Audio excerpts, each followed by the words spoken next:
New TV Telugu. ఇప్పుడు AP top 10 చూద్దాం.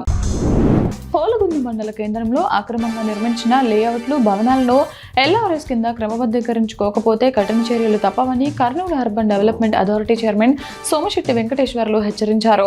ఆయన మండల కేంద్రంలోని పలు వాణిజ్య భవనాలను పరిశీలించారు. వాణిజ్య నిర్మాణాలకు పంచాయతీలకు అనుమతులు ఇచ్చే అధికారం లేదని కూడా నుంచి అనుమతి తప్పనిసరి అని తెలిపారు. అక్రమ నిర్మాణాల యజమానులు వెంటనే ఎల్ఆర్ఎస్ ద్వారా క్రమబద్ధీకరణ చేసుకోవాలని, లేదంటే చట్టపరమైన చర్యలు తీసుకుంటామని ఆయన సూచించారు. అంతర్జాతీయ యోగా దినోత్సవం సందర్భంగా మల్కీపురం దిండిహారతి రిసార్ట్స్ లో జిల్లా కలెక్టర్ ఆర్ మహేష్ కుమార్ నేతృత్వంలో డెస్టినేషన్ యోగా ఘనంగా జరిగింది. యోగా ఆంధ్ర 2026 ద్వారా ప్రతి ఇంటికి యోగాను చేర్చడమే ప్రభుత్వ లక్ష్యమని కలెక్టర్ తెలిపారు.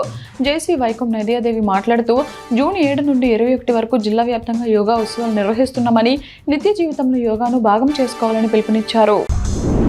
నర్సన్నపేట ప్రభుత్వ ఉన్నత పాఠశాలలో ముగిసిన ఎఫ్ఎల్ఎన్ శిక్షణ తరగతుల కార్యక్రమంలో ఎంఈఓ ఉప్పాడ శాంతారావు మాట్లాడుతూ ప్రభుత్వ పాఠశాలలను బలోపేతం చేయడంలో విజయం సాధించాలని ఉపాధ్యాయులకు పిలుపునిచ్చారు. జిల్లా కలెక్టర్, పలు శాఖల అధికారులు తమకు అండగా ఉన్నారని, ఇప్పటికే కొంత విజయం సాధించామని మరింత కృషి చేయాలని ఆయన పేర్కొన్నారు. ముమ్మిడివరం మండలం గోదాశివారిపాలెంలో శ్రీ బలసలమ్మ తల్లి జాతర అత్యంత వైభవంగా జరిగింది. అమ్మవారి గ్రామ ఊరేగింపు మేళతాళాలు, బాజా భజంత్రుల నడుమ సాగింది. ఈ వేడుకలో సాంస్కృతిక ప్రదర్శనలు, బాణసంచ ప్రదర్శన ప్రత్యేక ఆకర్షణగా నిలిచాయి. నియోజకవర్గ నలుమూలల నుండి అధిక సంఖ్యలో భక్తులు తరలివచ్చి అమ్మవారిని దర్శించుకుని మొక్కులు చెల్లించుకున్నారు. మణిపూర్లో పనిచేస్తున్న జవాన్ జోగి వీర వెంకట సత్యనారాయణ తన భూమిని కొందరు ఆక్రమించారని, స్థానిక పోలీసులు తనపైనే అక్రమ కేసు పెట్టారని ఆరోపిస్తూ జిల్లా కలెక్టర్, ఎస్పీలకు ఫిర్యాదు చేశారు. తన కమాండర్ జనరల్ కూడా ఈ సమస్య పరిష్కారం కోసం అధికారులకు లేఖలు రాసినట్లు ఆయన తెలిపారు. దేశాన్ని రక్షించే తనకు ఇలాంటి పరిస్థితి ఎదుర్కోవడం బాధాకరమని, అధికారులు న్యాయం చేయాలని ఆయన బుధవారం కోరారు. 1950 నాటి రాష్ట్రపతి ఉత్తర్వులను రద్దు చేసి దళిత క్రైస్తవులకు, ముస్లింలకు 1950కు ముందున్న రిజర్వేషన్ ఫలాలను పునరుద్ధరించాలని డిమాండ్ చేస్తూ క్రిస్టియన్ సేవా సంఘం ఆధ్వర్యంలో న్యూఢిల్లీలోని జంతర్ మంతర్ వద్ద ధర్నా కార్యక్రమం నిర్వహించారు. అనంతరం క్రిస్టియన్ సేవా సంఘం అధ్యక్షుడు మల్లెల రాజు, లిబరేషన్ కాంగ్రెస్ పార్టీ అధ్యక్షుడు విజయ్ కుమార్తో కలిసి బాలకృష్ణ కమిషన్కు వినతి పత్రం అందించారు. ఈ డిమాండ్ల సాధనకు సంఘం కృషి చేస్తోంది. నిడదవోలు నియోజకవర్గం విఘ్నేశ్వరం బ్యారేజ్ సెంటర్ వద్ద ఏపీజీ పీసీఐ గట్టు సత్యమ్మ అమ్మవారి ఆలయం వద్ద ఏర్పాటు చేసిన స్పీడ్ బ్రేకర్లు ప్రమాదకరంగా మారాయని వాహనదారులు ఆందోళన వ్యక్తం చేస్తున్నారు. ప్రమాణాలకు అనుగుణంగా లేకపోవడం, హెచ్చరిక బోర్డులు మార్కింగ్ లేకపోవడంతో రాత్రి వేళల్లో వాహనదారులు ఇబ్బందులు ఎదుర్కొంటున్నారు. అధికారులు స్పందించి నియంత్రణ చర్యలు చేపట్టాలని కోరుతున్నారు.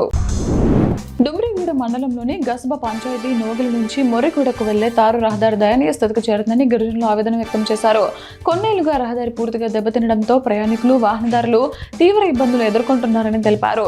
రోడ్డుపై గుంతలు ఏర్పడి పలుచోట్ల తారు పూర్తిగా ఊడిపోవడంతో రాకపోకలు ప్రమాదకరంగా మారాయని పేర్కొన్నారు. అధికారులు స్పందించి మరమ్మతులు చేపట్టాలని కోరుతున్నారు.